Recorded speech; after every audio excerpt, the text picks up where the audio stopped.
እግዚአብሔርም ስለፈቀደ እኛም ምርጫችን ኦርቶዶክስ ስላደረግን እግዚአብሔር የተመሰገነ ይሁን። እውነቴን ነው።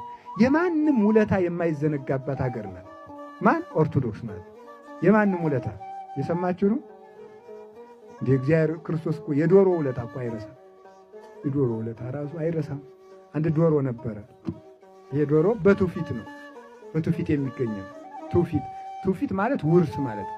አሁን ብዙ ጊዜ ከኦርቶዶክስ እምነት ውጭ የሆኑ ወንድሞቻችን ትውፊትን አይቀበሉም፣ ታሪክን አይቀበሉም። ቀድመው መጀመሪያ ምን ይሉ ስም ያወጡለታል። ተረት ነው ይሉታል። አውቀው ማለት ተንኮላቸው እኮ ነው።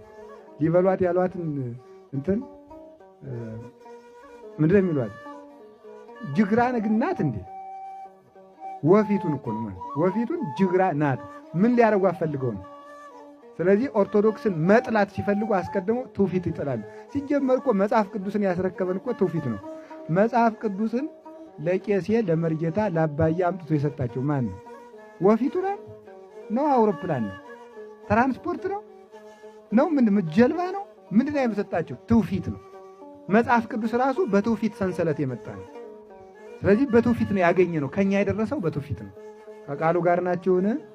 እግዚአብሔር ከሁላችን ጋር ይሁን እና በትውፊት እንደተነገረን ጌታችን መድኃኒታችን ኢየሱስ ክርስቶስ ራት ሲበላ በጸሎት ሐሙስ ለሐዋርያት ጋር ተቀምጦ ሳለ አንድ ዶሮ ነበረ። ያ ዶሮ ተነስቶ ይሁዳ ወደ ፈሪሳውያን ሲሄድ ተው ይሁዳ ፈጣሪን አትሽጥ ይለው ነበር እየተከተለ ወግዳን ተብሎ ያባርረዋል። ደግሞ ይከተለዋል፣ ደግሞ ይሄዳል። አላየ ለጌታ መጥቶ እንደዚህ ብለው ተማክረዋል አንተም ትሸሽ እንደሆነ ሽሽ ብሎ ተናገረ። አፋውጥቶ አህያ ተናግራለች ተብሎ በኦሪት ላይ ያለውን ዘሁልቁ ላይ ያለውን የሚያምን ሰው ዶሮ ተናገረ ሲባል ለምን እንደሚነቅፍ አይገርማችሁ? ታምር እኮ ነው። አህያይቱ የበላም አህያ ተናግራለች እኮ ምኗን የማትናገር ይናገር። የቢታንያ ድንጋዮች እኮ ተናግረዋል። ዶሮ ተናገረው። አላ ጌታ አይኔስ ዓለምን ለማዳመጥ ይቻለሁ፣ ግን አንተም እንዲሁ ውለታ አይቅርብ ብሎ ያን ዶሮ ምን አድርጎታል? እኔ እስከምመጣ ድረስ ሞት አይንካ ብሎ መርቆታል። ያንን ዶሮ ማለት ማዕርገ ዶሮ ሰጥቶታል። የዶሮ ማዕርግ የዶሮ አለቃ እንዲሆን ማለት ነው። የዶሮ ውለታ እንኳን አይረሳም።